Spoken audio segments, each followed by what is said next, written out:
que é o seguinte, imagina que eu tenho um satélite militar. Secreto. E aí, esse satélite, eu não quero compartilhar os meus dados de posicionamento. Esse é o problema, né? Aí, ok, eu pego, ele vai ser localizado dentro daquele contexto grandão que eu falei para você, porque qualquer um consegue detectar um satélite em órbita. Mas eu não consigo saber especificamente a posição dele. E para eu fazer um framework global, eu teria que compartilhar isso. E aí, entra num problema de estratégia. Ah, sim. Então, a gente tem um problema que ainda está bem difícil de resolver. Eu conversando com meu colega chinês, que ele fazia parte também do meu grupo, eu falei assim, me explica como funciona isso na China. Ele falou assim, é uma guerra. Aí eu falei assim, explica aí, né? Porque a gente é curioso saber como que é na China, né? Aí ele falou assim, na China, gente, a gente tem as empresas brigando uma com a outra. Então ele falou assim, porque eles estão brigando dentro da China para ver quem vai ganhar o poder de ser a empresa que vai fazer ser gestor deste trabalho. Vai controlar isso, de controlar isso. Porque mas quem isso aí tiver isso vai deve ser ter em muito todo poder. país, não deve ser, não. Os Estados Unidos deve ter uma briga cabulosa também.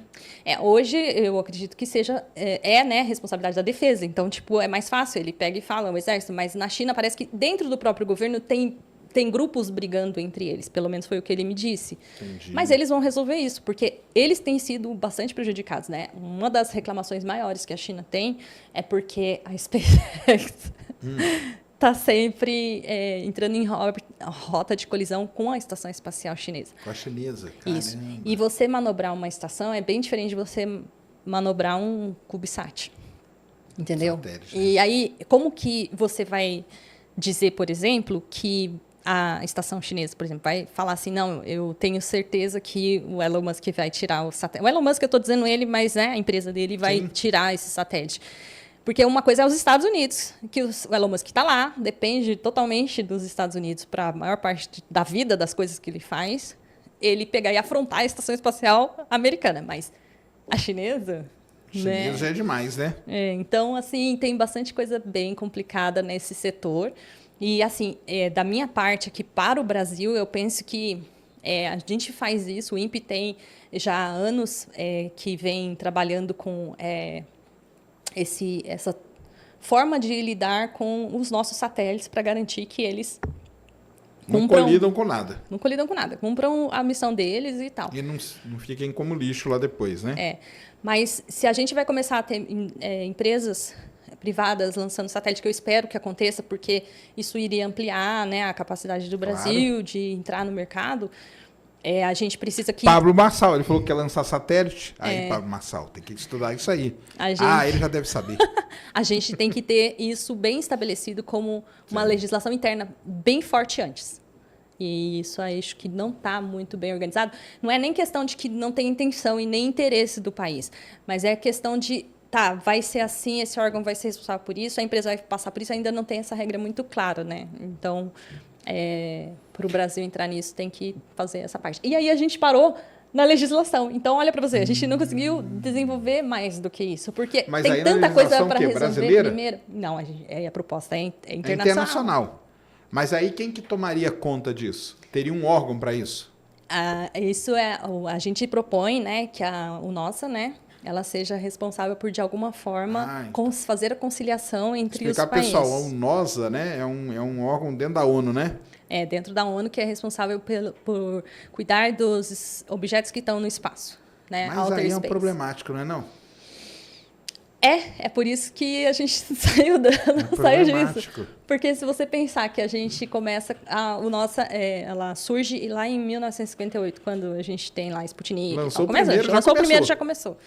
E de lá até agora, eles fizeram esses tratados e tal. Eu sei que a percepção foi muito recente do risco de colisão, né, do efeito Kessler, de você ter um satélite, algum objeto colidindo e comprometendo todo o espaço aéreo, porque, gente, não é só o satélite que ele bater que ele vai comprometer. Se a gente tiver uma colisão no espaço, que nem já aconteceu, né, de um satélite russo, que não foi culpa do satélite russo, tá, gente? Mas aconteceu uma colisão, gerou mais de 2.000 lixos espaciais, comprometeu a órbita. Se a gente tiver uma colisão dessa dimensão e gerar um efeito cascata, a gente pode perder a capacidade de lançar satélites por décadas, porque, por exemplo, se eu colocar hoje o Sibers em reentrada, ele deve demorar cerca de 25 anos para reentrar, por causa da altitude que ele está. Não é coisa rápida. Porque isso aí que vocês estão falando vale para qualquer órbita, né? Não é só órbita baixa, não.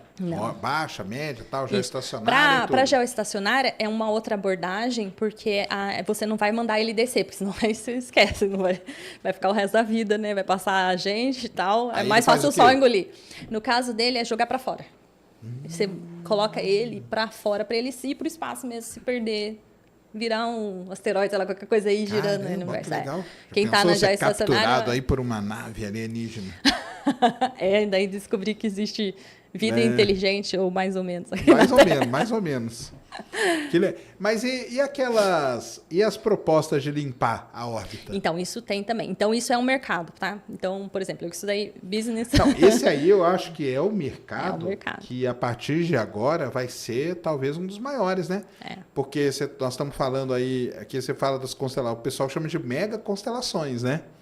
Então, já tem aí a Starlink, que tem uns quase 5 mil já, que deve estar, 4 mil e alguma coisa. Tem a OneWeb, que já está com quantos? Já está com boa quantidade também, né? Eu não sei em números, mas eles sempre vão repor, né? Eles vão sempre repor. E ainda tem a Kuiper, né? Tem. Que ainda vai vir com uma cacetada de satélite também. Uma chance de ter muito mais, né? Porque, assim, pelo menos até mesmo aqui no Brasil. A ICEI, por exemplo, a ICEI, ela lança, assim, sei lá, 20 satélites por ano, assim. Não, os chineses também. O pessoal não presta atenção, mas cada foguetinho daquele que parte lá, parte com 5, 6 dentro. E aí vai levando. Sim. Chega uma hora que não tem como, né? Então, assim, aí fica o resto do foguete lá, porque ele vai colocar você em órbita, e aí sai o parafuso, sai o pedacinho, fica ali, aquilo ali. A própria degradação daquela cobertura, né? Que o pessoal fala que é papel de presente, mas papel não é. Alumínio. Isso. Papel de bolo. Papel de bolo. Aliás, um seguidor esses dias... Seguidor não, uma pessoa foi lá e escreveu assim, duvido que foi pra Lua com esse... sei lá, negócio de alumínio, papel alumínio. Eu falei, meu Deus do céu, mas tudo bem, deixa eu falar. O pessoal não entende. Isso, mas isso aí, conforme vai recebendo radiação ultravioleta, ele vai esfarelando e aí ele vira também lixo espacial, né? Então, assim, por exemplo, a Amazônia, olha que belezinha. O Amazônia foi atingido por alguma coisa que a gente não sabe. Sério? Curiosidade para você. Olha aí. Então, a gente... Na verdade, eu não, né? Mas os especialistas, eles perceberam que... durante o rastreio, a gente percebeu que teve uma perda bem pequena do nível de corrente.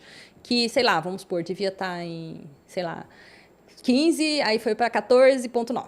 Aí você fala, é muito pouco, não sei o quê. Mas daí você começa a analisar e aí a gente começou a perceber que, os especialistas começaram a perceber que provavelmente deveria ter parado de funcionar uma das células solares e comprometeu aquele barramento. Então pode ter atingido alguma coisa no painel. E aí eles falaram, não, vamos ver se foi isso mesmo, né? Se a célula parou de funcionar do nada. Mas daí eles foram analisar os dados e eles viram que naquele instante que ela para de funcionar, o satélite faz assim.